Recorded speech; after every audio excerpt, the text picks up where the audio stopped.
The Arizona sun had not yet cleared the eastern ridgeline when death came to the Mercer Ranch. It arrived on horseback, 4 riders moving through the pre-dawn gray, like shadows given flesh and purpose. The desert held its breath. Even the coyotes had gone silent. Lily Mercer was 9 years old, and she would remember every sound. She was underneath the wagon when the first shot cracked the morning silence. Her father had put her there 30 seconds earlier, his hands shaking as he pressed her small shoulders down into the dust. His voice had been steady, despite those trembling fingers. "Stay here. No matter what you hear, stay hidden. Promise me." She had promised. Now she lay in the narrow space between earth and wagon bed, her cheek pressed against dirt that still held the coolness of night. Through the gaps in the wooden planks above her, she could see fragments of the world coming apart. Boots, shadows, the hem of a green dress catching the first rays of sunlight. The boots walked past, men's voices low and urgent. Then a woman's voice, cultured and cold as river ice. "You had a choice, Joseph. You chose wrong." That was her father's name, Joseph. Lily's hands found the wooden cross hanging from her neck, the one her mother had given her last Christmas. She clutched it so hard the edges cut into her palm. Her father's voice came next, hoarse with desperation. "The child. Please, she's innocent." The woman's laugh was soft, almost gentle. "There are no innocents in this, you know that." Lily wanted to scream, wanted to run, wanted to do anything but lie there in the dust with her heart hammering so hard she thought it might break through her ribs. But she had promised. Papa said stay. So she stayed. The gunshot was impossibly loud. A small sound escaped her throat before she could stop it, but the chaos swallowed it. More gunshots, shouting. Her mother's voice screaming her name, then cutting off with terrible suddenness. Through the wagon slats, Lily saw her mother's hand fall into view. The wedding ring caught the early sunlight, a brief flash of gold against the dust. The hand didn't move again. Lily bit down on her own fist to keep from making noise, tasted blood and dirt and terror. Footsteps approached the wagon, heavy boots, a man's voice rough and uncertain. Should we check underneath the woman's voice again closer now? That perfume smell drifting down through the wooden planks. Roses, sweet and cloying and wrong in this place of death. No. We need to move. I hear riders coming from the east. Distant gunfire from a different direction. The men around the wagon cursed, scrambled for their horses. Within seconds, the thunder of hooves retreating. Then silence again. The terrible, complete silence of a world that had ended while the sun was still rising. Lily stayed under the wagon. Minutes passed, maybe hours. She couldn't tell. Time had become something strange and elastic, stretching and compressing in ways that made no sense. The sun climbed higher. The blood in the dust began to dry. Flies arrived there buzzing loud in the stillness. She stayed because Papa had told her to stay. At some point, she started humming. An old lullaby her mother used to sing. The sound helped fill the silence, helped keep the screaming locked inside her chest where it belonged. Her fingers found small pebbles in the dust, and she began arranging them in patterns. Anything to keep her hands busy. Anything to keep from thinking about the hand with the wedding ring that had stopped moving. The sun was high overhead when she heard the horse. Just one, this time. Moving slowly, cautiously. The rider dismounted. Footsteps careful and measured. A man's voice speaking low to himself. Dear God. More footsteps. The sound of fabric being moved.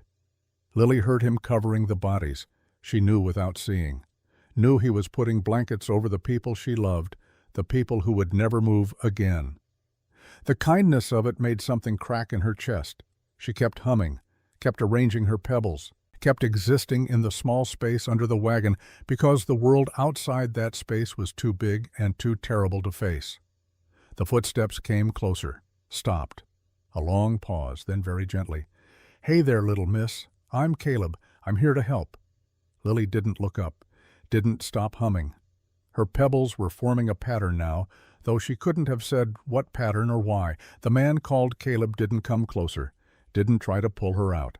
His voice, when he spoke again, was rough with something that might have been grief or might have been old anger or might have been both. Can you come out? It's safe now. Lily's hands stilled on the pebbles. Safe. The word felt like a lie, like something that had stopped being true the moment those riders appeared on the horizon. But she looked up anyway finally, because the voice didn't sound like it belonged to the men who had done this. The man kneeling beside the wagon was older than her father had been, maybe 40, maybe more. His face was weathered like old leather creased by sun and wind and harder things, but his eyes were kind, sad but kind. They said they'd come. They'd come back, Lily heard herself say. Her voice sounded strange, distant, like it belonged to someone else. They said no witnesses. The man's jaw tightened. Who said that? The lady with the roses. Caleb Rourke had been riding alone for 6 days when he stumbled onto the massacre. He had been tracking stolen horses, following cold trails through country that could kill a man in a dozen different ways. He was tired and low on supplies and wanted nothing more than to finish this job and find a saloon that served decent whiskey. Finding dead families was not part of the plan. He had seen death before, too much of it.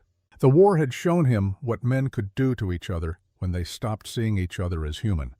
His years as a U.S. Marshal had shown him that the war never really ended, just moved west and changed its uniform. But this, 6 people executed with the cold efficiency of a business transaction, and a child somehow alive sitting under a wagon and arranging pebbles while the world burned around her. Caleb's daughter had been 7 when she died. Fever had taken her in 3 days, burning her up from the inside, while Caleb was 200 miles away, chasing an outlaw who wasn't worth the bullet it took to bring him down. He had arrived home to find his wife red-eyed and silent, and a small coffin that seemed impossibly light when he helped carry it to the churchyard. Anna. Her name had been Anna. She used to draw pictures of horses and flowers and the family she wanted to have when she grew up. Caleb still had those drawings wrapped in oilcloth and buried at the bottom of his saddlebag where he wouldn't have to look at them every day. He looked at the girl under the wagon and saw Anna's ghost looking back at him. Stop it, he told himself. This isn't her. This is someone else's daughter, someone else's grief. But his hands were gentle when he finally coaxed Lily out from under the wagon. She was filthy, dehydrated, shaking despite the heat. He wrapped her in his coat, gave her water from his canteen, and tried not to notice how much smaller she felt than she should have. "What's your name, Lily?" "Lily Mercer."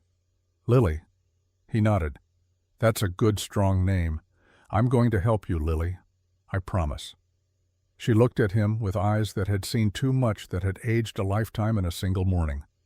Promises, those eyes said, don't mean much anymore. Fair enough, Caleb thought. He examined her carefully. No injuries that he could see, though there were bruises on her arms where someone had grabbed her, probably her father pushing her under the wagon. No blood except what she had crawled through. The damage was all inside in places that wouldn't show for years. "Can you tell me what happened?" Lily's voice was flat, reciting facts to avoid feeling them. "They came at sunrise. 4 horses, maybe 5. I couldn't count. Papa made me hide before I saw them all." Caleb waited. Silence was a tool he had learned to use well. The Lady Lily continued after a moment. She wore a green dress, and she smelled like roses. She talked to Papa, said he was protecting the wrong people. Papa said he was protecting his family. She said no, he was protecting a lie, a woman, leading a massacre. Caleb filed that away along with the green dress and the roses, details that might matter later. "Do you know what lie she meant?" Lily shook her head. "But Papa worked at the land office. In Prescott, he saw bad things happening. He tried to tell people. Nobody would listen. The land office. Corruption in territorial land deals was as common as dirt and twice as dirty. But most disputes ended in court, not with 6 bodies cooling in the desert sun. Caleb stood surveying the scene with a lawman's eye. The bodies had been killed execution-style close range, no hesitation. Whoever did this had done it before. The wagons had been searched thoroughly before being set alight, though the fire hadn't caught properly. They were looking for something specific. He walked the perimeter, reading the ground. 4 horses, just like Lily said, all shod, all well fed from the depth of their tracks. They had come from the south left heading west. But there was something else. A fifth set of tracks arriving after the others had left. Single rider moving slowly. This person had approached the bodies dismounted, spent time here. Caleb followed the tracks to the nearest body and found what he expected. Someone had covered the victims with blankets salvaged from the burned wagons, had arranged them with dignity, placed a Bible on Joseph Mercer's chest. Caleb picked up the Bible. It was open to a specific passage marked with a piece of torn cloth. Ezekiel 22:30. I looked for someone among them who would build up the wall and stand before me in the gap on behalf of the land. Someone had respected Joseph Mercer enough to give him burial rights, someone who knew what he had been trying to do. Lily appeared at his elbow, moving silent as a ghost. She read the passage without being asked. Papa used to read this. He said it was about standing up when no one else will. Caleb studied the girl, 9 years old and already reading scripture, understanding metaphor, processing trauma with an intelligence that made his chest ache. Your father was a brave man. Lily didn't answer. Her eyes had gone distant again, retreating to that place inside herself where the hurt couldn't quite reach. Caleb made his decision. The smart thing would be to take her to Prescott, turn her over to the sheriff, wash his hands of the whole mess. But smart didn't always mean right, and Caleb had spent 4 years learning the difference.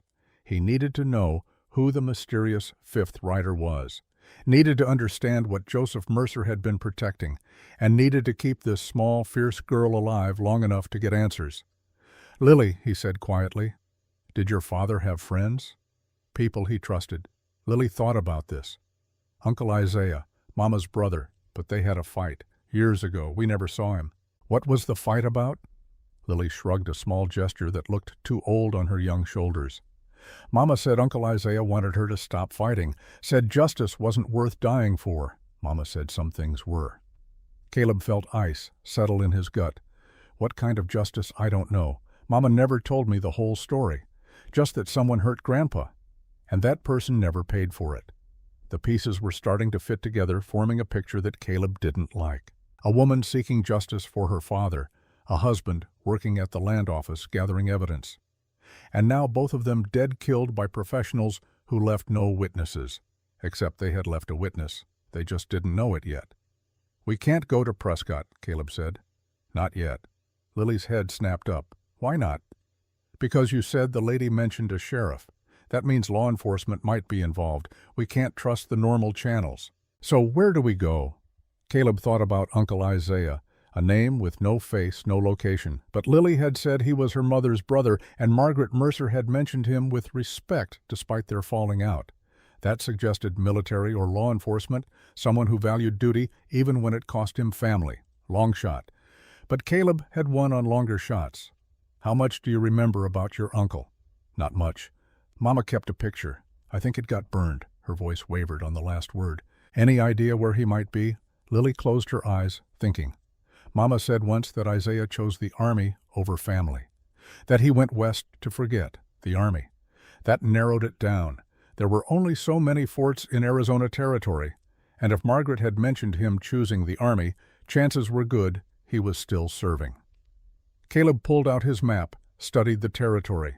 The nearest fort was Denison, about 60 miles north. It was federal jurisdiction, which meant harder to corrupt. And if Isaiah Brennan was stationed there, they might have found sanctuary. Might being the operative word. Can you ride? Lily nodded. Papa taught me. Then we ride. Caleb folded the map. We'll head to Fort Denison. It's federal territory, safer than the towns. What about Mama and Papa? Caleb looked at the covered bodies at the Bible still resting on Joseph's chest. Someone had already given them what dignity could be offered in this harsh country. Taking the time for a proper burial would cost hours they might not have. I'll mark the location. When this is over, we'll come back. Give them a proper resting place. Lily's face was unreadable. When this is over.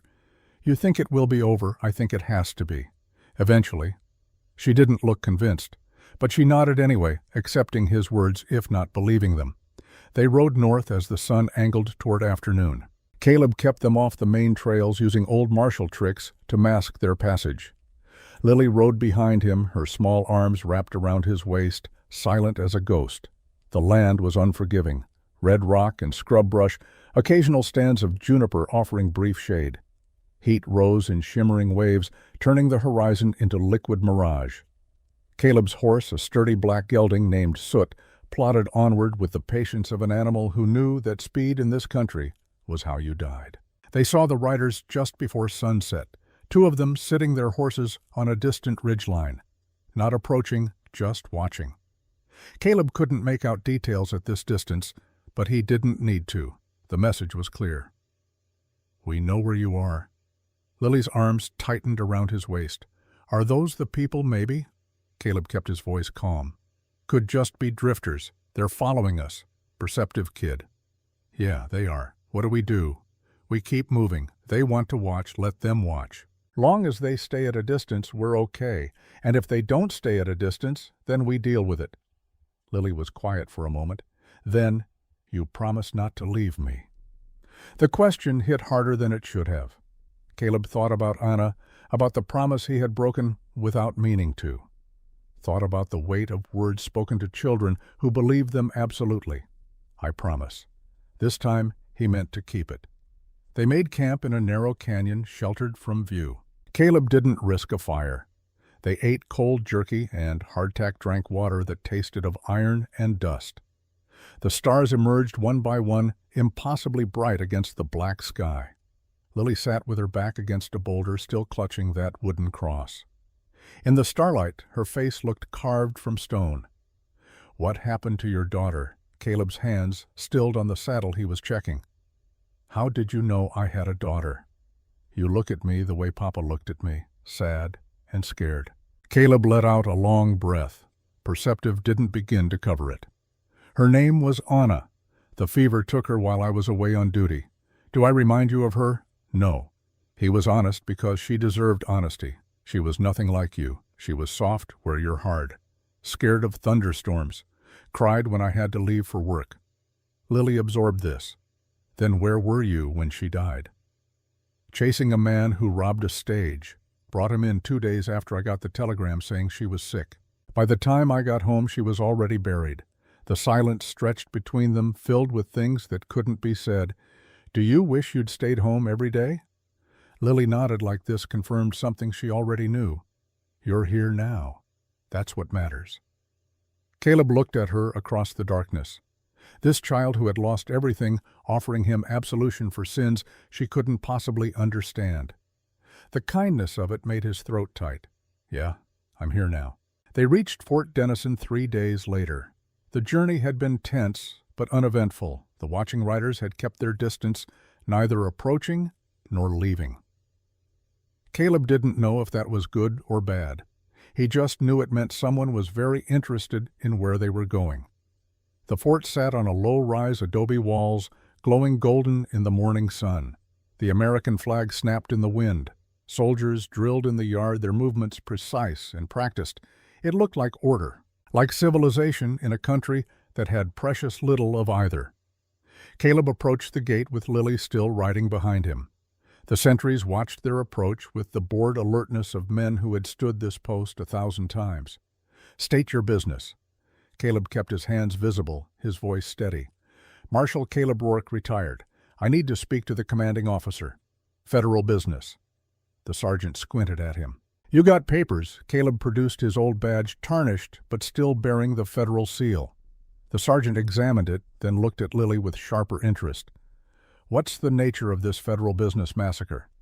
6 dead, 1 child witness. I need to speak to Captain Brennan."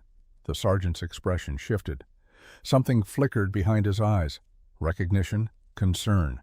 He conferred quietly with another soldier, then turned back. "Wait here." They waited in the dusty yard while runners were sent. Soldiers passed, casting curious glances at the trail-worn man and the small girl who sat too still to be natural. Caleb counted exits, mapped sightlines, cataloged potential threats. Old habits. Lily was silent beside him, her hand still clutching that wooden cross. The captain who emerged from the headquarters building was tall and lean, his uniform crisp despite the heat. He moved with military precision, but his face was pale. When his eyes found Lily, he stopped walking like he had hit a physical wall. "My God!" Caleb's hand moved instinctively toward his gun. "Captain Brennan." The captain seemed to remember where he was. Yes, I'm Isaiah Brennan. You said you had federal business. Caleb dismounted, helped Lily down. The Mercer family. Massacred 4 days ago. This is Lily Mercer, the only survivor. Isaiah Brennan's face had gone from pale to white. He stared at Lily like she was a ghost made flesh. Lily studied him with those old eyes. "Do I know you?" Brennan knelt, bringing himself to her eye level. His voice when he spoke was rough with emotion barely contained. "You wouldn't remember me. We met once when you were very small. Who are you?" Brennan looked at Caleb, then back at Lily. Then he said the words that changed everything. "My name is Isaiah Brennan. Margaret Brennan was my sister. Child, you're my niece." The world seemed to hold its breath. Lily's face showed nothing. No surprise, no joy, no fear, just that terrible calm that came from a soul that had already absorbed too much shock to process more. "Mama never told me I had an uncle." The pain that crossed Brennan's face was sharp enough to draw blood. "I know. We had a disagreement. Years ago. I thought I was doing the right thing. I was wrong." Caleb watched this reunion with growing unease. Coincidence didn't sit right with him.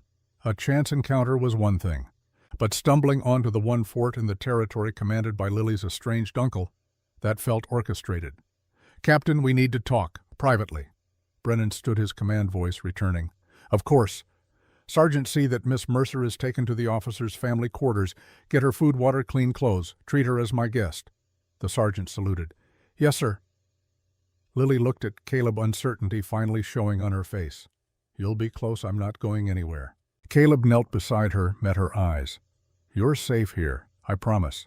You promised not to leave me. I'm not leaving. I'm just talking to your uncle. You can see me from the window, okay?" Lily considered this. Then, finally, she nodded. The sergeant led her away, her small figure disappearing into the fort's interior. Brennan watched her go, something breaking in his expression. Then he turned to Caleb. "My office. Now." Isaiah Brennan's office was spartanly furnished. A desk, 2 chairs, a map of the territory on one wall. The only personal touch was a photograph in a frame. 3 people younger. A man, a woman, and another man in civilian clothes. Caleb recognized the woman immediately. Margaret Mercer before she was Mercer. Younger, smiling.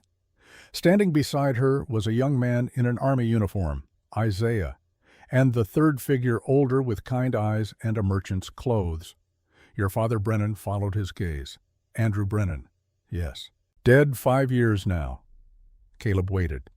Brennan poured 2 whiskeys from a bottle in his desk, handed one to Caleb. Then he sat heavily, suddenly looking every one of his 45 years. "You want to know why Margaret and I weren't speaking. I want to know if you had anything to do with her death." Brennan's head snapped up, anger flashing. Then just as quickly it died. He took a long drink. "Fair question. The answer is no, but I might as well have." He stood, walked to the window. Looked out at the parade ground where soldiers drilled in the afternoon heat. Our father was a merchant in St. Louis. Honest man. Made a good living in railroad contracts. In 1876 he discovered his business partner was embezzling. Tens of thousands of dollars. Let me guess. He tried to expose him. Tried. Failed. The partner had connections. Fabricated evidence showing my father was the thief. Andrew Brennan was ruined. Lost everything. Died of heart failure 6 months later. We always knew it was heartbreak. Caleb sipped his whiskey. And the partner, Lawrence Gaines. Brennan's voice was flat. He took the money and ran west. By the time we could prove anything, he had disappeared into Arizona territory. Got himself appointed to the Territorial Land Office. Built a whole new empire on stolen money and forged documents. Margaret wanted revenge. Margaret wanted justice. Brennan turned from the window. She followed Gaines out here. Married Joseph Mercer because he worked at the land office. Spent years gathering evidence. And I told her to stop. Why? Because our father was already dead. Because chasing Gaines wouldn't bring him back. Because I thought the law would fail us again and she would get herself killed for nothing. Brennan's jaw worked. I chose to let it go, to move on, and I called her a fool for not doing the same. When was the last time you spoke to her 5 years ago? The same argument over and over. Finally, she told me if I wouldn't help her, I should stay away. So I did. Brennan's hands clenched, and now she's dead. and I wasn't there." The grief in his voice was genuine. Caleb had heard enough false grief to know the difference. "Tell me about Lawrence Gaines." Brennan returned to his desk, pulled out a folder. Lawrence Gaines, 62 years old, Territorial Land Office Director, oversees all mining and property claims for 3 counties, known for being thorough and fair in public. In private runs, one of the most corrupt operations in the territory. Proof: nothing that would stand up in court. Rumors, whispers, a few brave souls who filed complaints and mysteriously withdrew them. Brennan spread papers across the desk. "Margaret sent me these, last month. Evidence she had gathered, forged claims, bribes shell companies. It's all here." "Then why didn't she file charges?" "She tried." "The federal prosecutor is in Gaines's pocket. The judges are appointed by men Gaines has leverage over. She needed something bigger, something that couldn't be ignored, and she thought she found it." Brennan nodded. 3 weeks ago she sent a telegram, said she had proof, real proof.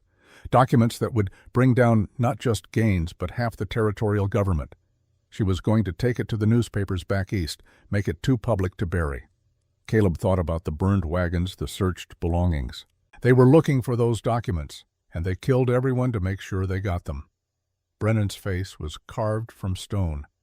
"My sister died for a stack of papers. Your sister died trying to get justice for your father." Caleb stood. "There's a difference." "Is there? What difference does it make if she's still dead?" "It makes a difference to Lily." Brennan flinched like he had been struck. Caleb pressed forward. That little girl watched her parents murdered. Hid under a wagon for 6 hours listening to her mother's blood dry in the dust. You think she gives a damn about papers? She needs to know her mother died for something, that the sacrifice meant something. And what if it didn't? What if Margaret was wrong? What if Gaines wins anyway? Then we make sure he doesn't. Brennan studied him. "You're retired. This isn't your jurisdiction. This isn't your fight. That girl made it my fight the moment she trusted me to keep her safe." They stared at each other across the desk. 2 men carrying different griefs, united by a 9-year-old girl who had lost everything. Finally, Brennan nodded.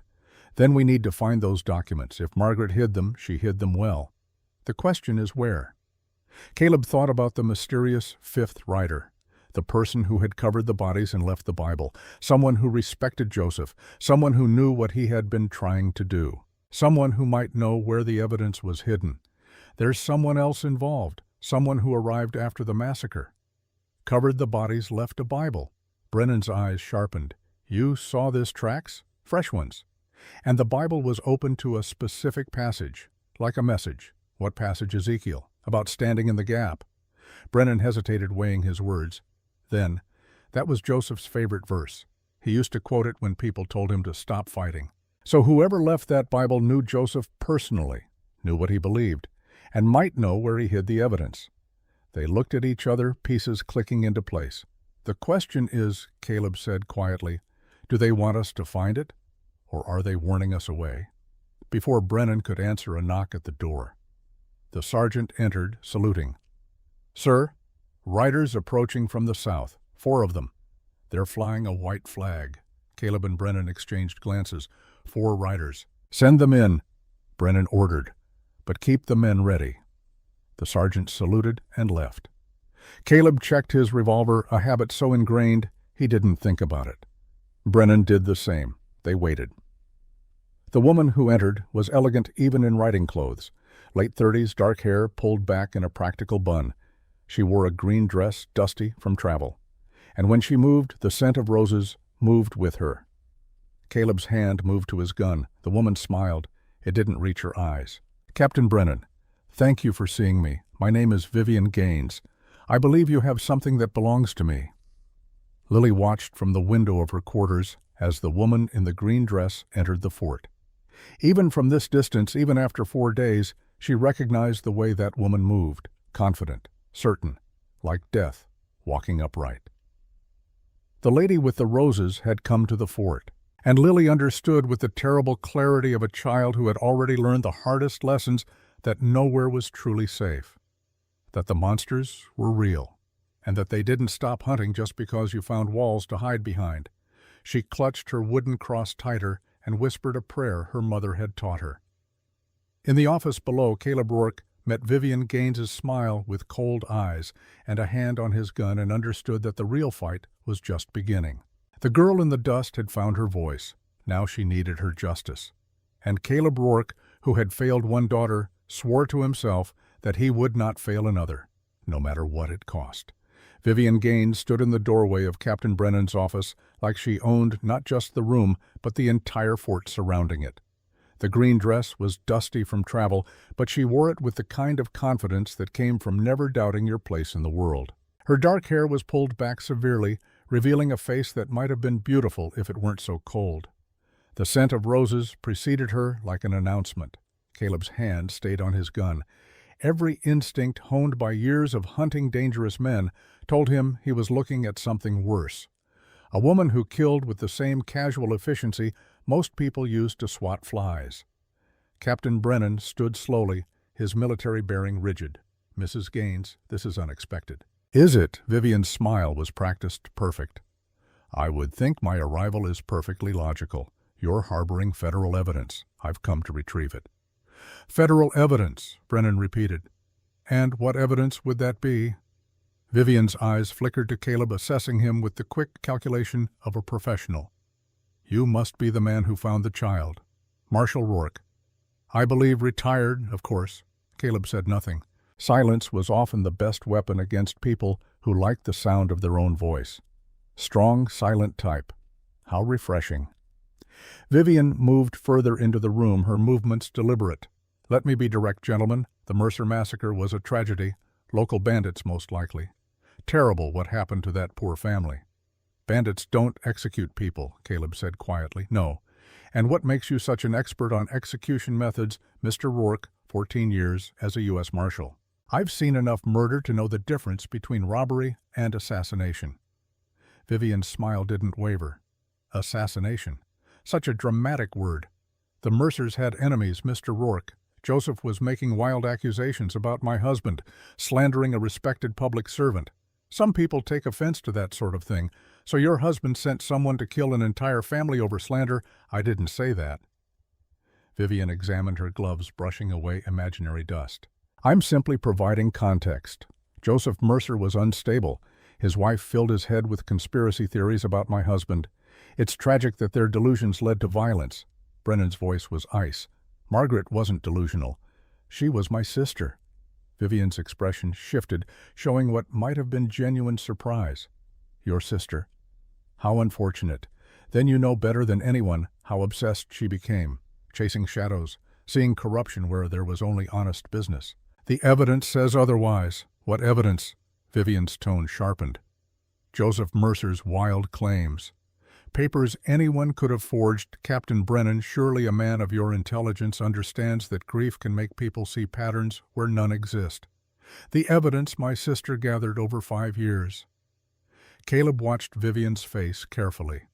Documented fraud, forged mining claims, bribes paid to federal officials. Vivian was very still. "If such evidence existed, which it doesn't, it would be stolen property. My husband's confidential business records taken illegally. So you admit the evidence exists." "I admit nothing." Vivian's composure cracked slightly, a flash of something dangerous behind those cold eyes.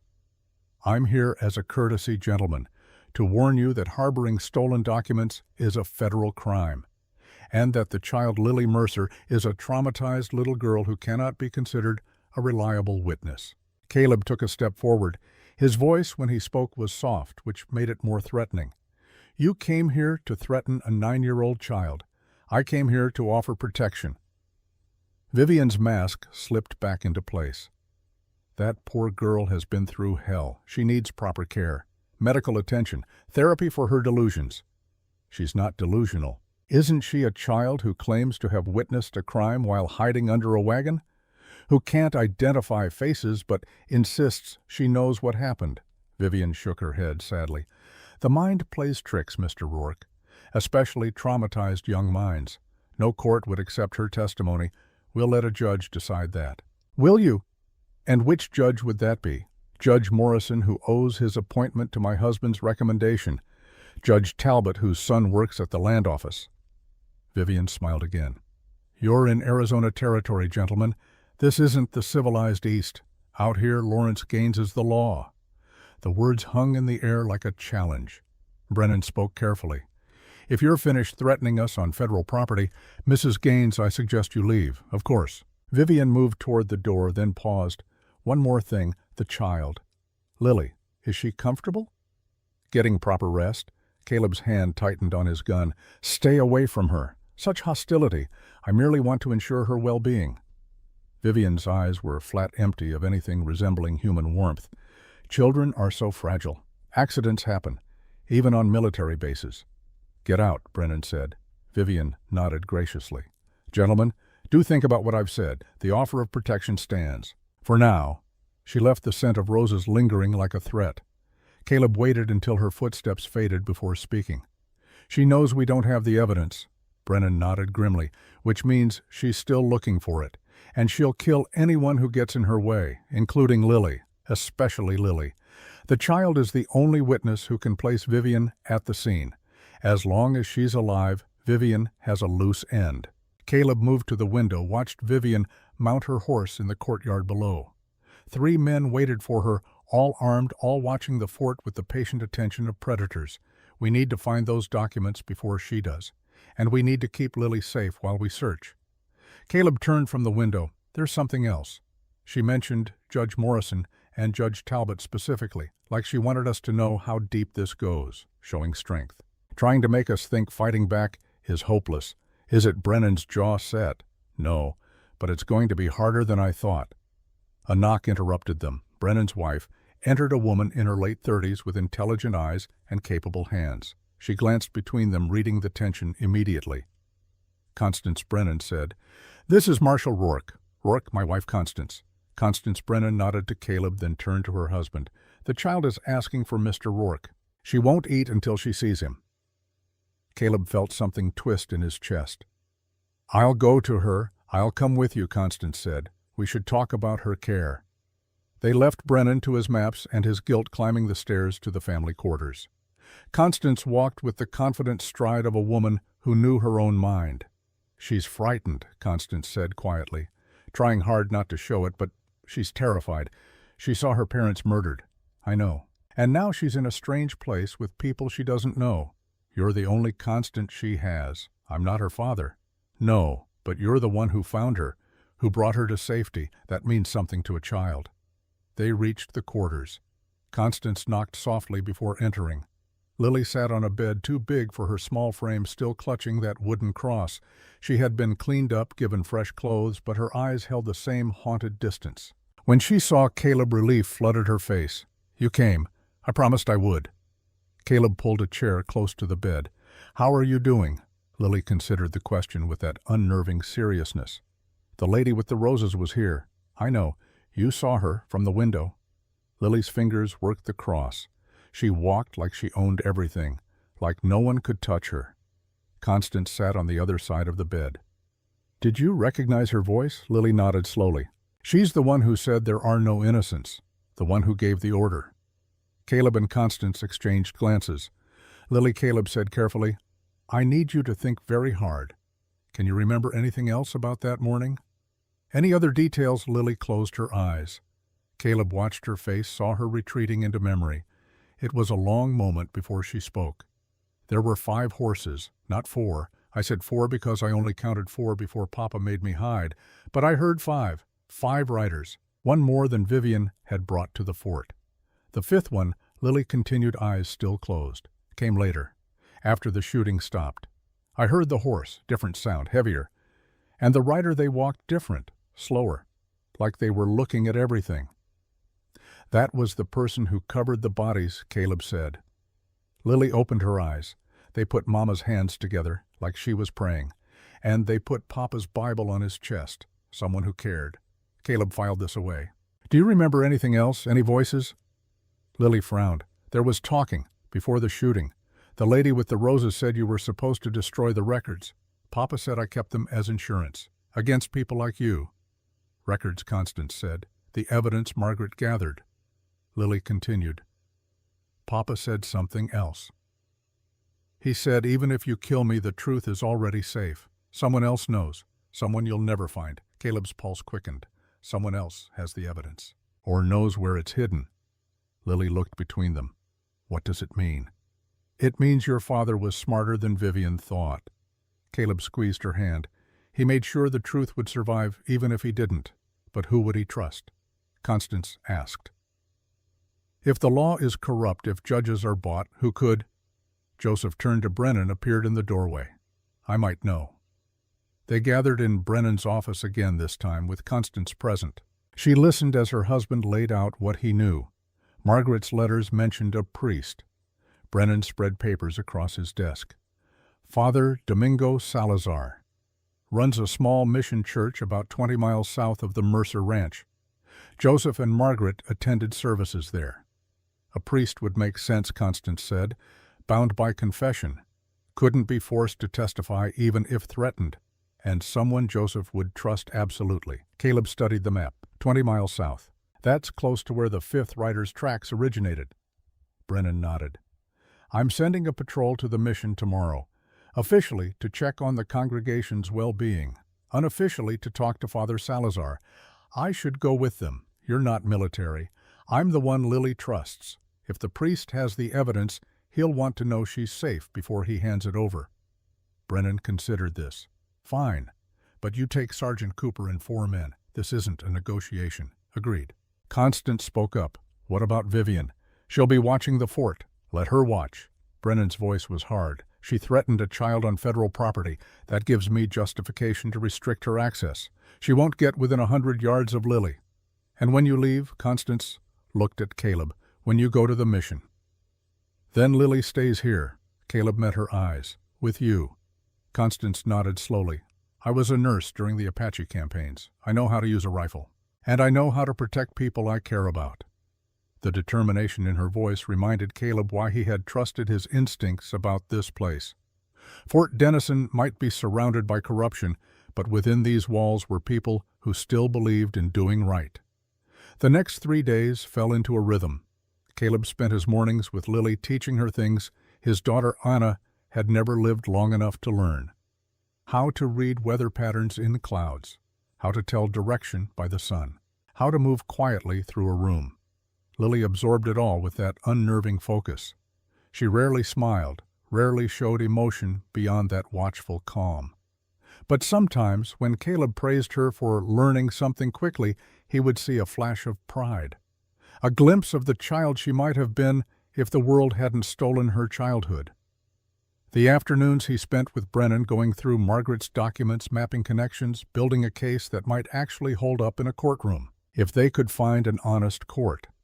The evenings belonged to quiet conversations with Constance, who had taken to Lily with the fierce protectiveness of a woman who had wanted children and never had them.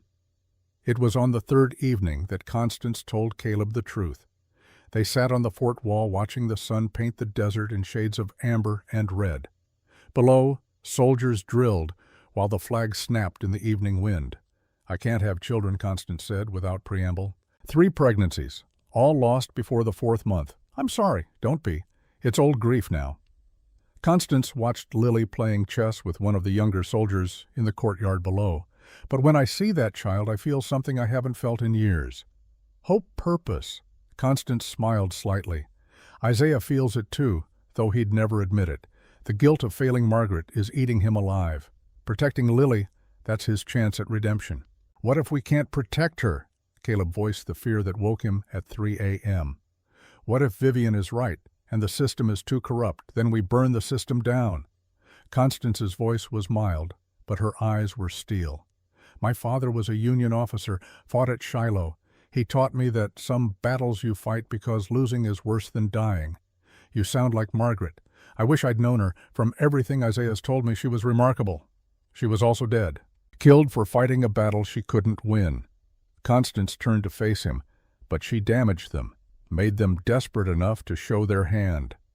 Vivian coming here making threats in broad daylight, that's not strength. That's fear. Fear of what? Of you, of that little girl who won't stop remembering, of the truth that Margaret spent 5 years documenting. Constance pointed at Lily below. That child is 9 years old and she's already braver than most men I've known. You think she'll give up because someone threatens her? I think she shouldn't have to fight this battle. No, she shouldn't, but she is. And the question isn't whether we can protect her from everything.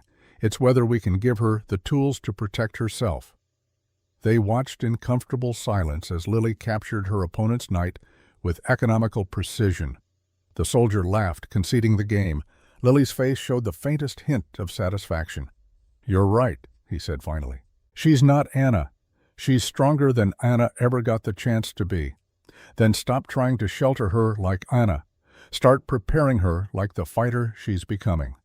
The words hit harder than they should have. Caleb realized he had been trying to preserve something in Lily that was already gone. Innocence died under that wagon. What remained was something harder, sharper, more dangerous, something that might actually survive. On the fourth morning, Caleb rode out with Sergeant Cooper and 4 soldiers. They left before dawn, Caleb having said goodbye to Lily the night before. She had been stoic about it.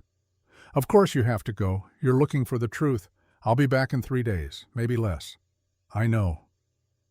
Lily had gripped his hand. "Just don't promise you'll be safe. I don't want any more broken promises." The honesty of it had gutted him. "I'll be as careful as I can be. That's good enough." Now he rode through country that grew progressively harsher, red rock giving way to volcanic black stone, sparse vegetation clinging to life in defiance of logic. Sergeant Cooper was a taciturn man in his 50s career army who followed orders without question but clearly thought this entire mission was fool's errand. Marshal Cooper said as they stopped to water the horses, "You really think a priest is going to hand over evidence to strangers?" "Not to strangers. To someone who can prove Lily is safe. And if he doesn't have it, then we've wasted 3 days. But I don't think we have." Cooper grunted. "In my experience, when civilians get mixed up in corruption investigations, they end up dead. Just saying." Joseph and Margaret knew the risks, did they? Cooper checked his rifle. "Begging your pardon, but there's knowing risks and there's understanding them.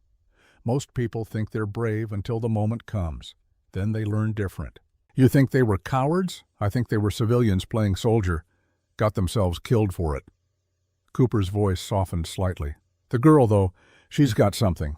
Saw her watching the men drill yesterday, taking notes in her head. That's a survivor.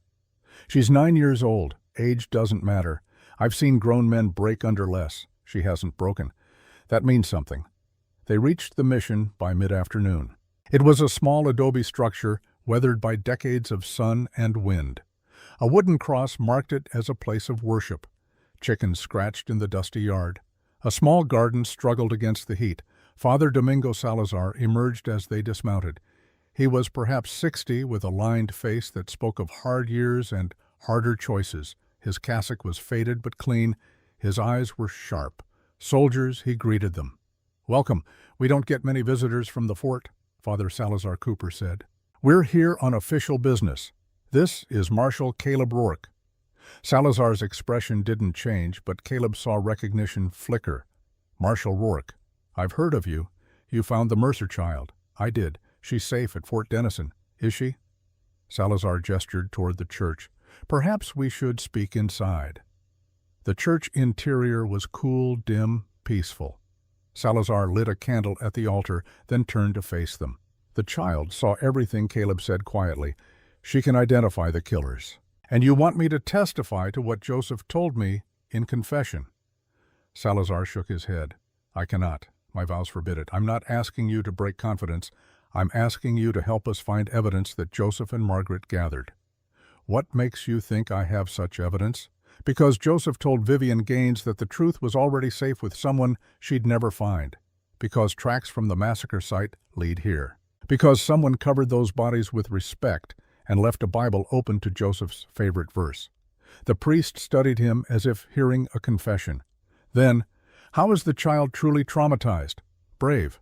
Too young to be carrying what she's carrying. And you? What's your stake in this? I failed my own daughter. I won't fail someone else's." Salazar studied him with eyes that had heard a lifetime of confessions. "Guilt is a poor foundation for guardianship, Marshal. It's the foundation I have. Perhaps." Salazar moved to the altar, knelt briefly in prayer, then stood.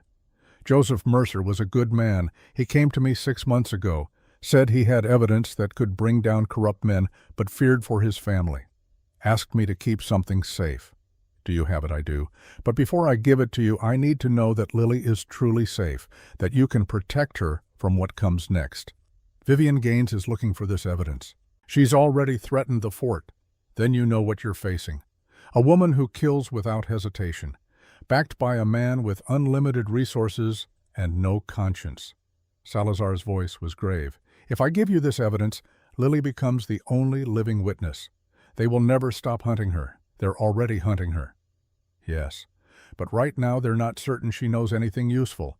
Once this evidence surfaces, they'll know, and they'll do whatever it takes to silence her. Caleb met the priest's eyes. Then we make sure they can't. We use the evidence to bring them down before they can hurt anyone else. You have that much faith in justice. I have faith in giving a 9-year-old girl the chance to grow up. Salazar nodded slowly. Come with me. He led Caleb alone to a small room behind the altar, pulled aside a loose stone in the wall, retrieved a sealed leather pouch. Joseph gave me this with specific instructions. Only to be opened if something happened to him and Margaret. Only to be given to someone who could be trusted to protect Lily. Caleb took the pouch. It was heavier than expected. What's in it? The truth. Salazar's voice was heavy. Joseph was meticulous. Every fraudulent claim, every bribe, every death that could be traced to Lawrence Gaines's corruption. It's all documented. How many deaths? 11. That we know of. Salazar crossed himself. 11 people who stood in his way. All ruled accidents or suicides. All actually murdered. And Vivian was his enforcer. Joseph had witnesses, people who saw her at scenes, who heard her make threats. It's all in there. Caleb unsealed the pouch. Inside were folders, documents, photographs, ledgers showing payments, testimonies signed and witnessed, a dossier that represented 5 years of Margaret Brennan Mercer's life. This is enough to hang them both, if you can get it to a court they don't control. If you can keep Lily alive long enough to testify, if you can survive the war they'll bring down on anyone who threatens them. Salazar's face was drawn. Joseph knew the risks, so did Margaret. But Lily didn't choose this fight. No, but she's in it anyway. Then God help you both. Salazar placed a hand on Caleb's shoulder. I will pray for you, for her, for justice to prevail. Pray she lives to see it. They rode back to the fort in double time. Sergeant Cooper, sensing the urgency, even if he didn't know the details, the leather pouch was secured in Caleb's saddlebag, heavier than its physical weight. It represented not just evidence, but responsibility. Lily's life depended on what they did with this information. They were 10 miles from the fort when Cooper raised his hand. Riders, how many? 3, maybe 4, coming fast from the east. Ambush, maybe. Or maybe they're running from something. The riders resolved into focus. 3 men horses, lathered with sweat, riding like demons, were chasing them. They saw the soldiers and veered toward them. Cooper's hand went to his rifle. Hold! The lead rider was young, barely 20, with terror in his eyes. Fort Denison. Is it that way 5 miles north? Cooper's voice was sharp. What's wrong? The man's horse danced exhausted. Raiders hit the mission. Father Salazar? They killed him. Caleb felt ice flood his veins. An hour ago, maybe less. The young man's voice shook. We were working in the fields, heard shots. By the time we got there, 5 riders were leaving. Father was dead. Did you see their faces? One of them. A woman. Dark hair, green dress. She smiled when she saw us, like she wanted us to remember. Vivian. Cooper looked at Caleb. She knows you were there, and she knows Salazar gave me something. Caleb's mind raced. They'll assume I'm bringing it to the fort, which means, Cooper said grimly, they'll be waiting between us and safety. How many men does she have? Cooper considered. 4 with her at the fort, at least 5 at the mission. Could be more we haven't seen, against 6 of us. Bad odds, the sergeant said. But I've faced worse. Caleb looked at the young riders. You 3, take our spare horses, ride to Tucson, find the federal marshal's office, tell them everything you saw. They won't believe us. Make them believe. Tell them Father Salazar is dead and soldiers are riding into an ambush. That'll get their attention. The young men nodded, took the horses, and rode south. Cooper watched them go. You think they'll make it? I think Vivian has bigger prey to hunt. Us. Yeah. Cooper grinned without humor. Well then, let's not disappoint the lady. They approached the fort carefully, using every scrap of cover the land offered. The sun was setting, painting the world in shades of blood and shadow. Perfect time for an ambush. It came 2 miles from safety. The first shot took down one of Cooper's men before anyone saw the shooter. The soldier fell from his horse without a sound. The second shot went wide as they scattered. Caleb drove his horse toward a cluster of rocks. Cooper and the remaining soldiers followed. They formed a defensive position, rifles ready. How many, Cooper asked. At least 4. Caleb had caught a glimpse of muzzle flash. Well positioned. They've got the high ground, so we wait them out. They know we have what they want. They'll come eventually, or they'll wait until we make a mistake. The standoff stretched. Minutes became an hour. The sun touched the horizon. Darkness would bring advantages to both sides. Then a voice called from the rocks above. "Marshal Rourke, let's talk." Vivian Gaines emerged from cover confident, despite being in rifle range. She stood on a boulder silhouetted against the dying light. Caleb stayed behind cover. "Nothing to talk about. I disagree. You have something that belongs to me. I want it back. It never belonged to you. Semantics." Vivian smiled. "Here's what's going to happen. You're going to give me that pouch. In exchange, I'll let you and these soldiers ride to the fort. No one else needs to die." "And Lily?" "The child is traumatized, needs professional care. I'll see that she gets it."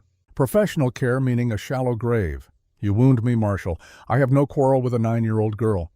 My concern is simply that stolen documents be returned to their rightful owner. Your husband forged those documents. Prove it in a court, with judges and lawyers." "Go ahead." Vivian's voice was mocking.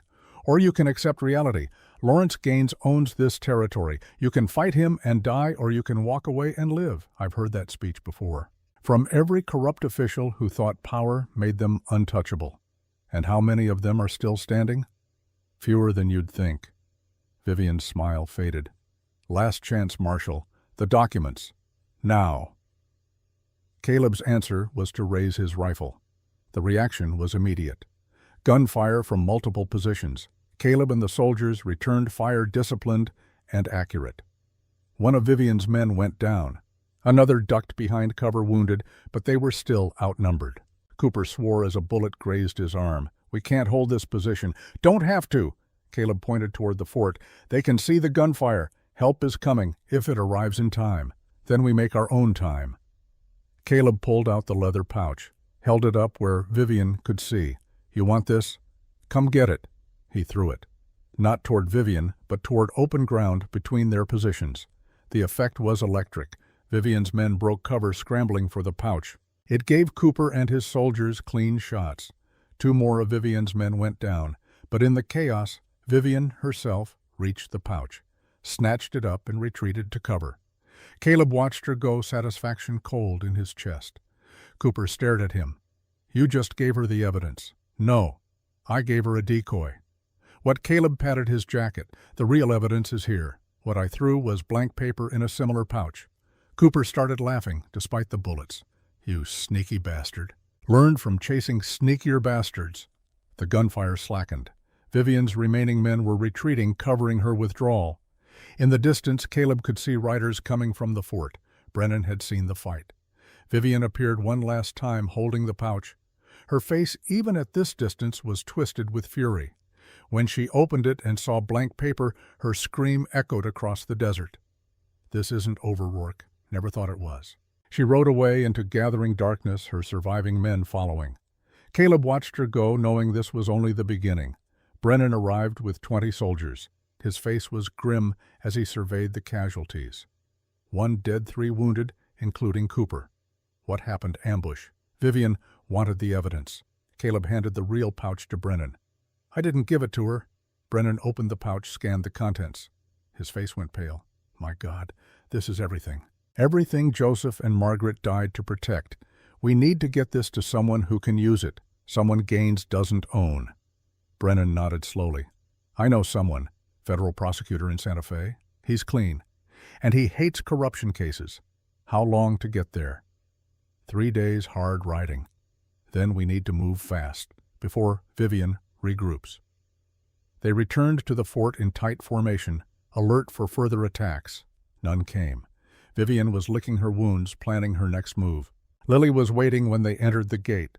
She took one look at Caleb's face and knew something had changed. "You found it. We found it, and it's enough." Lily's face showed the first real hope Caleb had seen, enough to stop them, enough to try.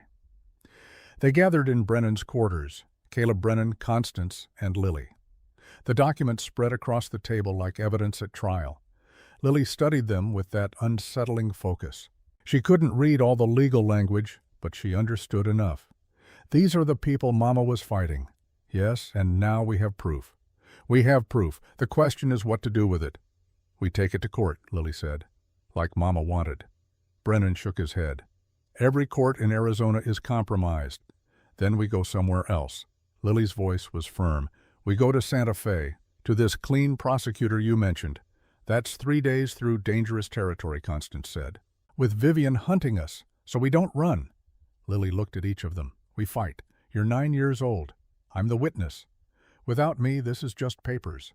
Lily touched the documents. "But with me, with what I saw, it's proof." Caleb felt pride war with fear. "She's right. She's a child," Brennan protested. "I'm the child they tried to kill." Lily's eyes were hard. "I'm the child who won't let Mama and Papa die for nothing. So we're doing this.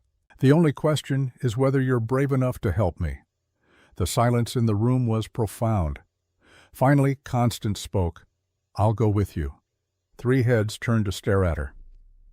"I'm not letting a 9-year-old girl and 2 men ride into danger without someone who has common sense." Constance's voice was matter of fact. "Besides, I can shoot. I can nurse wounds. And I'm expendable in ways you're not." "You're not expendable," Brennan said. "To the Army? Yes, I am." Constance smiled at her husband. "But to that child I might be exactly what she needs, a mother figure, someone who understands that courage isn't about being fearless. It's about being terrified and doing the right thing anyway." Lily crossed to Constance, took her hand. "Will you teach me to shoot?" Constance looked down at the small, fierce girl. "I'll teach you to survive. Then I'm ready." Caleb watched this exchange and understood that the decision had been made. Not by him, not by Brennan, by a 9-year-old girl who had already lost everything and refused to lose anything more. "We leave at first light," he said. "Small group, fast horses. We don't stop until we reach Santa Fe. I'll assign an escort," Brennan said. "My best men." "No," Caleb shook his head. 4 people are harder to track than a platoon, and we can't risk the evidence being captured with military personnel. That would make it a federal case before we want it to be. So just the 4 of us." "Just us?" Brennan looked at his wife. "Constance, you don't have to do this." "Yes, I do." She squeezed his hand. "Someone has to make sure these fools don't get themselves killed." That night, Caleb found Lily on the fort wall staring at the stars. He climbed up beside her, said nothing for a long moment. "Are you scared?" she asked. "Terrified." "But you're going anyway." "Have to. You made a good argument." Lily smiled slightly. "Mama used to say the best weapon is truth. Papa said the best weapon is truth backed up by guns. They were both right. Are we going to die?" The question was direct, unflinching. Caleb respected her enough to give an honest answer. "We might.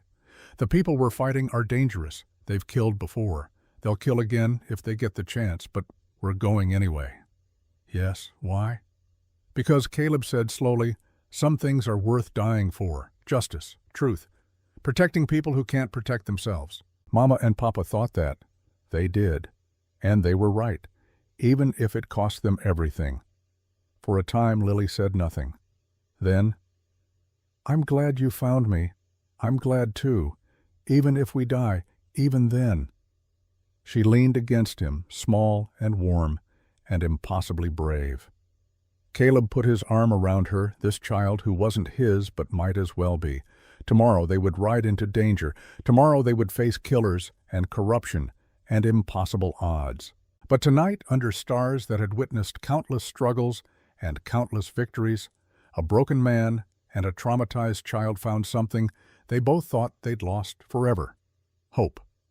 And in the darkness beyond the fort walls, Vivian Gaines planned her vengeance, unaware that the weapon she feared most wasn't evidence or testimony.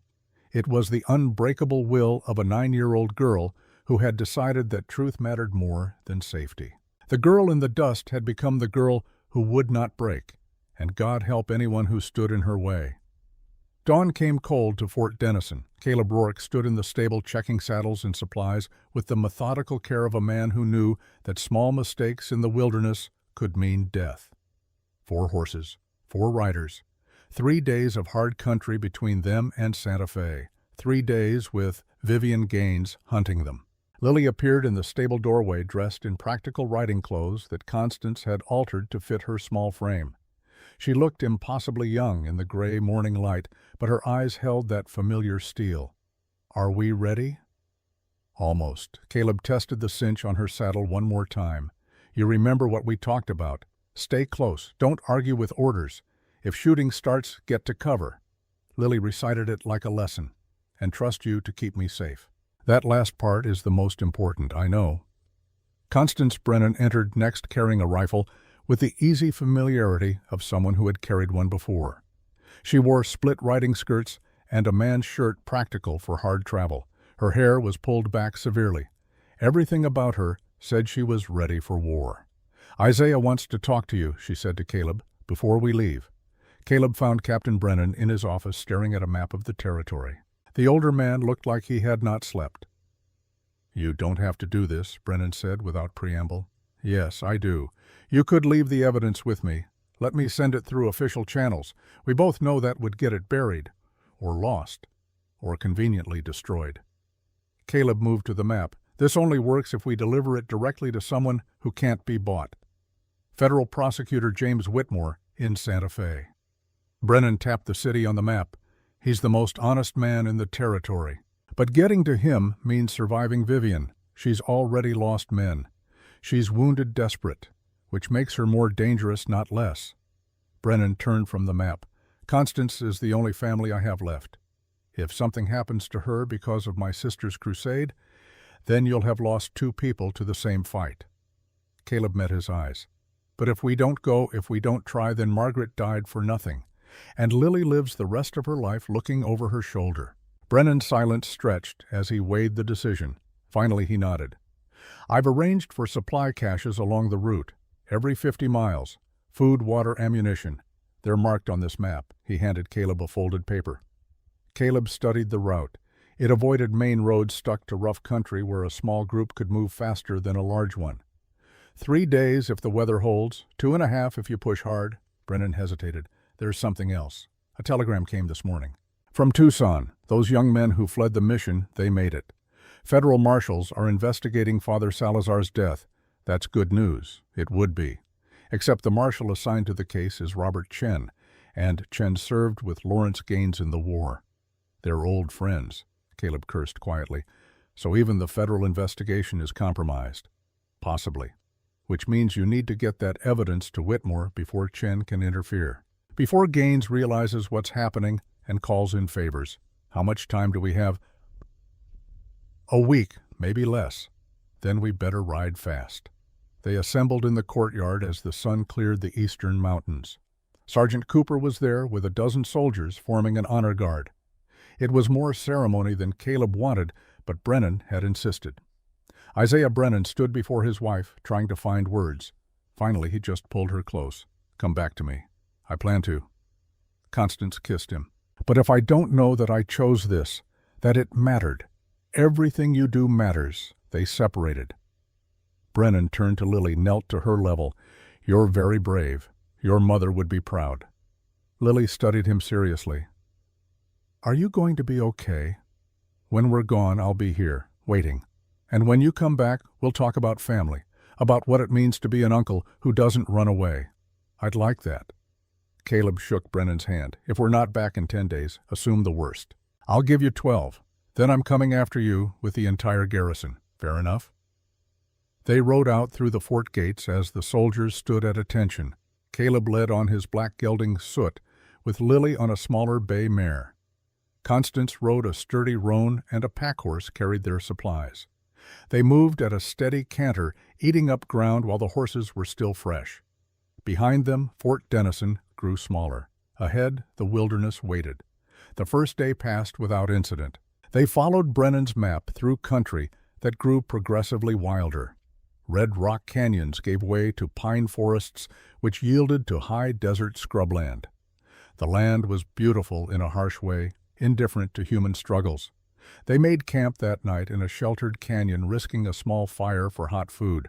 Lily was exhausted, but trying not to show it. Constance noticed.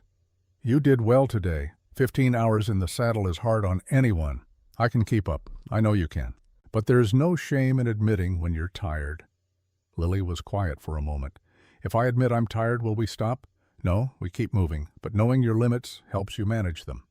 Lily nodded, absorbing this. She ate her beans and hardtack in silence, then curled up in her bedroll near the fire. Within minutes, she was asleep. Constance watched her with soft eyes. "She's so young. Too young for this." Caleb added wood to the fire. "But she's right. Without her testimony, the evidence is just papers. Do you think she can handle it? Testifying in court, facing them again?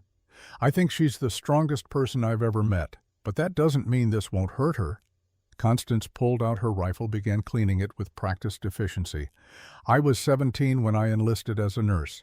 Apache campaigns 74 and 75. Saw things no one should see. Boys barely older than Lily shot to pieces. Men screaming for mothers who were 1,000 miles away. Why tell me this? Because I learned something in those years." Constance sighted down the barrel. "Strength isn't about not breaking. It's about what you become after you break. Lily's already broken. The question is what she'll build from the pieces. And what do you think she'll build? Something harder than what broke her." Constance set the rifle aside. "I just hope she doesn't lose herself in the process. That's why we're here. To make sure she has a choice." They took turns on watch. Caleb had first shift, sitting with his back to a boulder and his rifle across his knees. The stars wheeled overhead in their eternal dance. Somewhere out there, Vivian Gaines was planning, hunting, coming.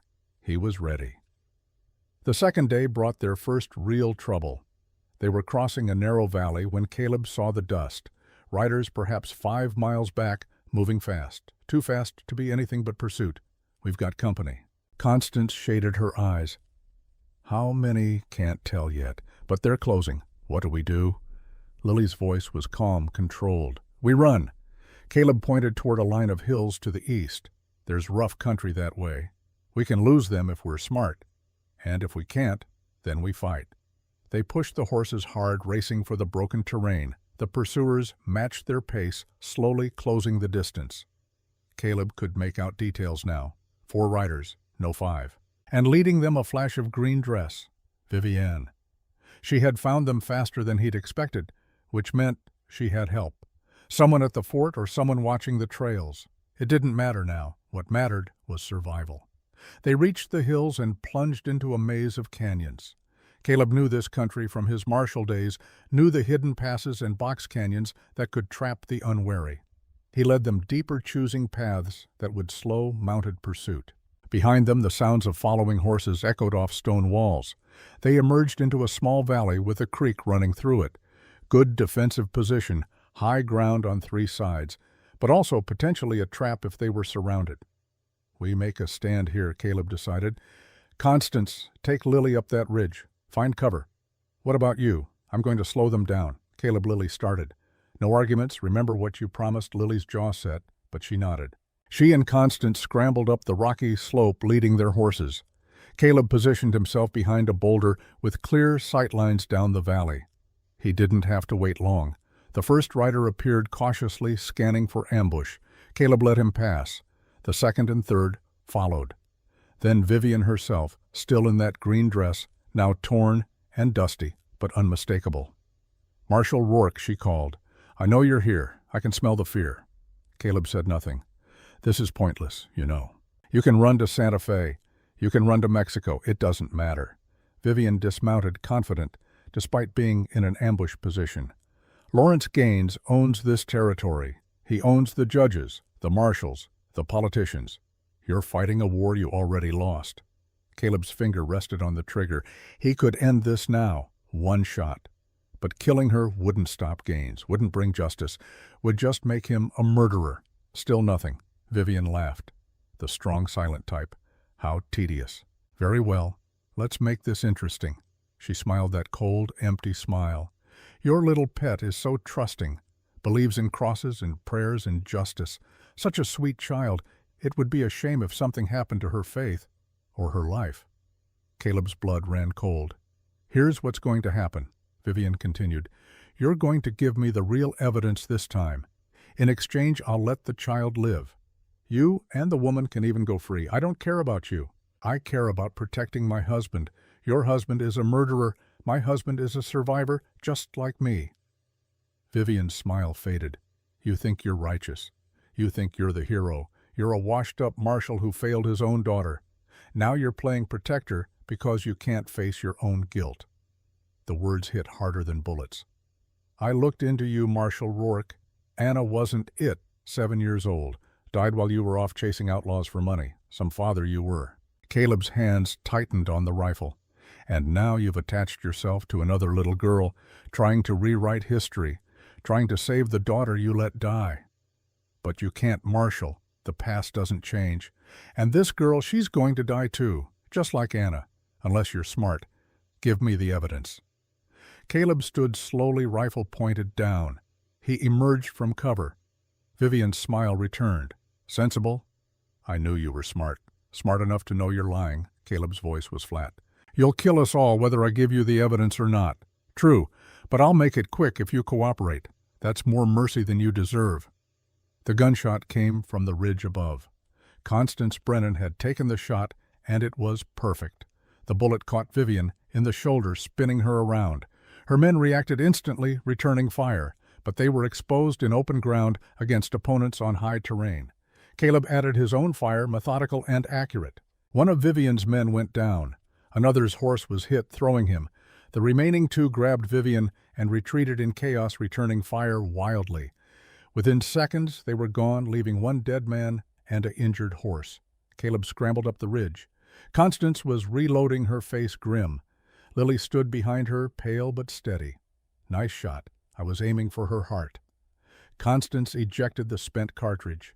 I'm out of practice. You winged her. That'll slow her down. They gathered the horses and moved immediately. Staying in one place after a gunfight was suicide. They rode hard for 2 hours, putting distance between themselves and pursuit. Finally, as the sun began to set, they stopped to rest the horses. Lily had been silent the entire time. Now she spoke, her hand touching her throat where the cross still hung. She threatened me, like she threatened Mama. I know, but she failed then. She'll fail now. Doesn't matter now. It matters to me. It was Mama's. Caleb knelt beside her. Your Mama's memory isn't in that cross. It's in you, in your courage, in your determination to see this through. Lily's eyes were bright with unshed tears. She said terrible things about you, about Anna. I know. Were they true? Some of them.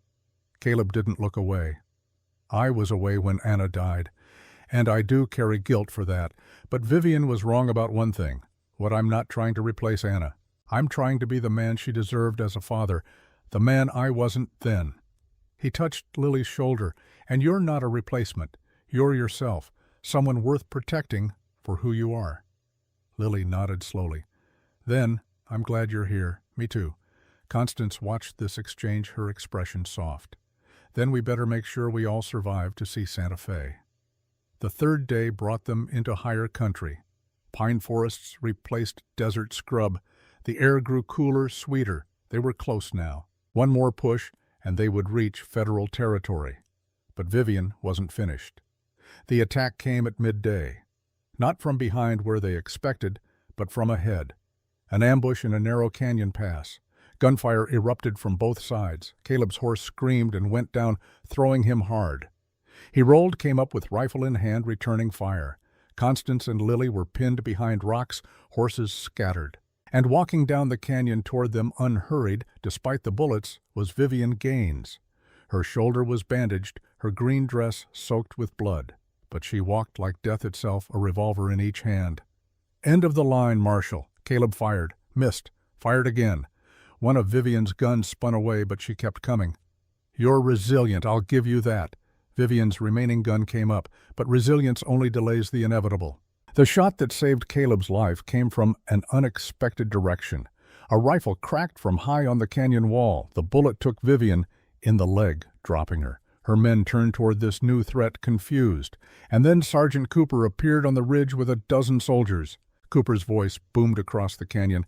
"This is the United States Army. Lay down your weapons. And you'll need this." Caleb took the reins with a nod. Good timing on both counts. "We'll have you all court-martialed. This changes nothing. Lawrence will have you all court-martialed. This was an illegal operation on territorial land. This is federal pursuit of murder suspects." Cooper's voice was hard. "And you just got caught red-handed. You have no proof. We have enough, including the testimony of 3 civilian witnesses who saw you murder Father Salazar." Vivian's laughter died. Her face went cold, calculating. Then, "I want to make a deal." "No deals," Caleb said. Vivian looked at him. "You want Lawrence, I'll give him to you. Everything, every crime, every bribe, every murder. I'll testify against him in exchange for immunity. Why would we deal with you?" "Because I can give you the entire network, not just Lawrence. Every judge, every official, every businessman in his pocket." Vivian's voice was urgent. "I can dismantle the whole corrupt system. Isn't that what you want? What I want is justice for the people you killed. Justice is a fairy tale." Vivian struggled to her feet despite her wounds. "The only thing that matters is power. And I'm offering you the power to bring down everyone. All you have to do is let me walk away." Caleb looked at Lily. The girl stood with Constance's arm around her, watching Vivian with those old eyes. "What do you think?" Caleb asked her. Lily considered this, her face thoughtful. Then, "Mama wouldn't make that deal. Papa wouldn't either. They believed some things were wrong no matter what you could gain from them. Even if it means we might not get everyone, even then." Caleb turned back to Vivian. "You heard the lady. She's a child. She's the person you tried to kill, and she just decided your fate." Caleb nodded to Cooper. "Take her into custody. Federal charges. Murder of a priest. Attempted murder of federal witnesses. Conspiracy. Everything you can stack." Vivian's face twisted with rage. "You're making a mistake. Lawrence will destroy you. He can try." As soldiers led Vivian away, Lily came to stand beside Caleb. "Did I do the right thing?" "You did what your parents would have wanted. That's always right, even if it's harder, especially then." They reached Santa Fe 2 days later, escorted by Cooper's soldiers.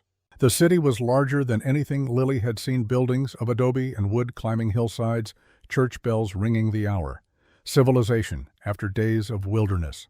Federal Prosecutor James Whitmore received them in his office, a spare room with law books lining every wall. He was perhaps 50, with gray hair and the kind of face that suggested he had seen every variation of human corruption and remained stubbornly hopeful anyway. Marshal Rourke. "I received Captain Brennan's telegram." Whitmore gestured to chairs. "Please sit." Caleb handed over the leather pouch. "Everything is documented. 5 years of evidence. Fraud, bribery, murder." Whitmore opened it carefully, scanning the contents. His expression grew progressively grimmer. "Dear God, this is worse than I imagined. Can you prosecute? I can try. But Lawrence Gaines has resources, connections in Washington. This will be the fight of my career. You'll also have Vivian Gaines in custody." Caleb leaned forward. "She's wounded, angry, and betrayed. Work on her. Get her to flip. She's already offered to testify against her husband." Whitmore's smile was thin. "Seems loyalty only extends so far when you're facing the gallows. Then you have everything you need."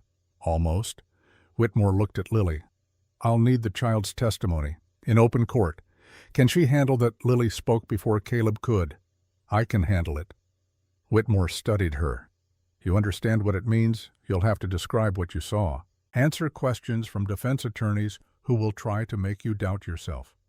"I know what I saw," Lily's voice was steady, "and I won't lie about it. Then we have a case."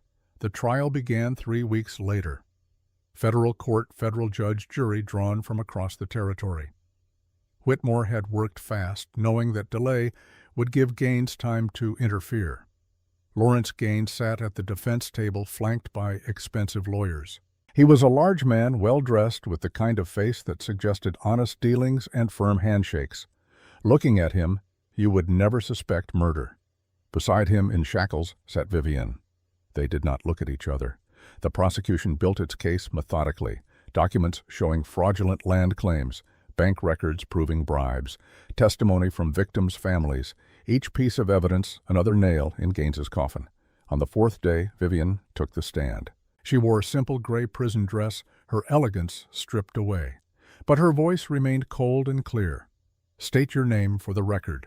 Vivian Grace Gaines, and your relationship to the defendant. I'm his wife and his business partner."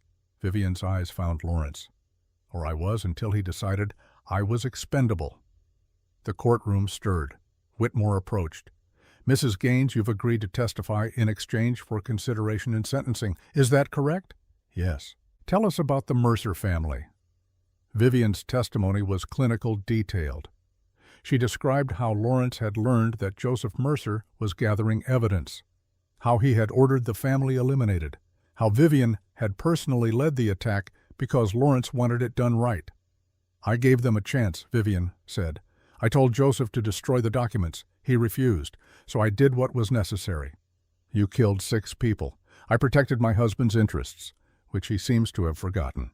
The defense attorney, a smooth man named Carver, tried to discredit her. "You're a woman scorned, aren't you? Angry at your husband? I'm a woman who refuses to hang alone for crimes we committed together. You expect this court to believe you committed murder on your husband's orders? I expect this court to look at the evidence, the money trail, the forged documents, the pattern of deaths." Vivian's voice was ice.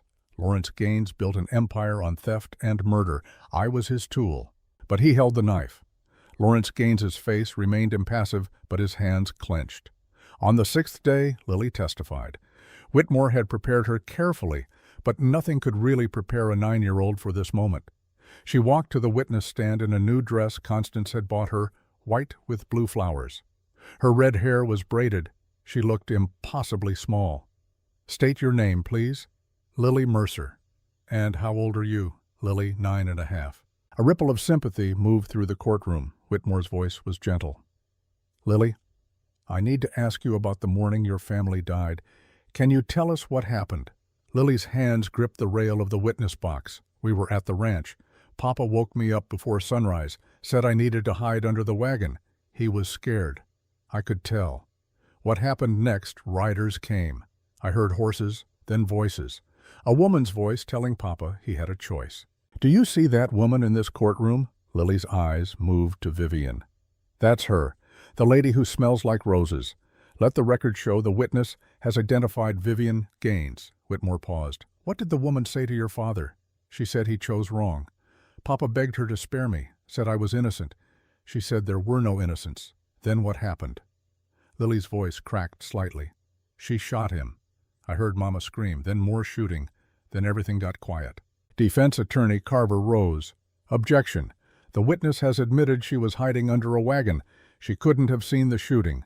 But I heard it," Lily said before the judge could rule. "I heard everything. The shots, Mama calling for Papa, the lady with roses giving orders to burn everything."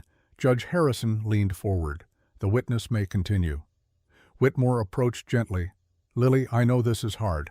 Just a few more questions. Did you see the defendant, Lawrence Gaines, at any time that morning?" Lily hesitated. "No, I didn't see him." A murmur went through the courtroom. Gaines's lawyer smiled. But Lily continued, "I heard the lady say his name. She said Lawrence wants this done clean. No witnesses, no evidence." Hearsay Carver objected. "It's a statement by a SEAL conspirator," Whitmore countered. "Admissible under federal rules." Judge Harrison nodded. "Overruled. The witness may continue." Lily looked directly at Lawrence Gaines for the first time. He stared back, his face a mask. "Anything else you remember?" Lily's hand went to her throat, touching the place where her cross used to hang. "Mama told me once that bad men think they're untouchable, that they believe money and power make them safe. But she said truth is stronger than power, and that someday truth wins. Your mother was a wise woman. She was brave." Lily's voice strengthened. "She spent 5 years gathering evidence against people who could have killed her at any time. She did it because it was right. And now I'm here telling the truth because that's what she would have wanted." The courtroom was silent. Carver's cross-examination was brutal. He questioned Lily's memory, her ability to identify voices, her possible coaching. But Lily never wavered. She answered each question with calm certainty, never embellishing, never backing down. Finally, Carver played his last card. "Miss Mercer, isn't it true that you want revenge, that you're so angry about your parents' death that you'd say anything to hurt the people you blame?" "I'm not angry." Lily's voice was quiet. "I'm sad, and I'm tired. But mostly I'm determined that Mama and Papa didn't die for nothing. So this is about making their deaths meaningful. This is about truth." Lily looked at the jury. "My parents died trying to expose corruption. They gathered evidence, they followed the law, and they were murdered for it. If that doesn't matter, if powerful people can kill and face no consequences, then what's the point of having laws at all?" The question hung in the air. "No further questions," Carver said quietly. Lily was dismissed. As she passed the defense table, Lawrence Gaines leaned forward. "You're going to regret this, little girl." His voice was barely a whisper, but Lily heard it. She stopped, turned to face him. "No. You're going to regret what you did to my family." Then she walked away, head high, while the courtroom watched in stunned silence. The trial lasted 2 more days. Closing arguments were powerful on both sides, but the evidence was overwhelming. Documents, testimony, and most damning of all, a 9-year-old girl who had survived massacre and refused to be silenced. The jury deliberated for 6 hours. When they returned, the foreman stood. His voice was grave. "On the charge of conspiracy to commit fraud, we find the defendant, Lawrence Gaines, guilty. On the charge of bribery of federal officials, guilty. On the charge of conspiracy to commit murder in the deaths of Joseph and Margaret Mercer, Robert and Martha Brennan. Michael Brennan and 2 unidentified travelers, guilty." The courtroom erupted. Judge Harrison gavelled for order. Lawrence Gaines sat motionless, his empire crumbling around him. Sentencing came 2 days later. Judge Harrison was thorough. He reviewed each crime, each victim, the systematic corruption that had poisoned the territory for years. "Lawrence Gaines, you have been convicted of crimes that strike at the heart of civil society.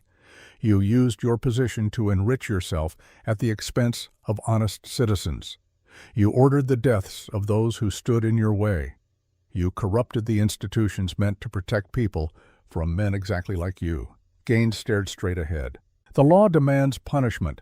Society demands justice. The victims, living and dead, demand accountability." Harrison's voice hardened. "On the fraud and bribery charges, I sentence you to 20 years hard labor. On the conspiracy to murder charges, I sentence you to life imprisonment without possibility of parole."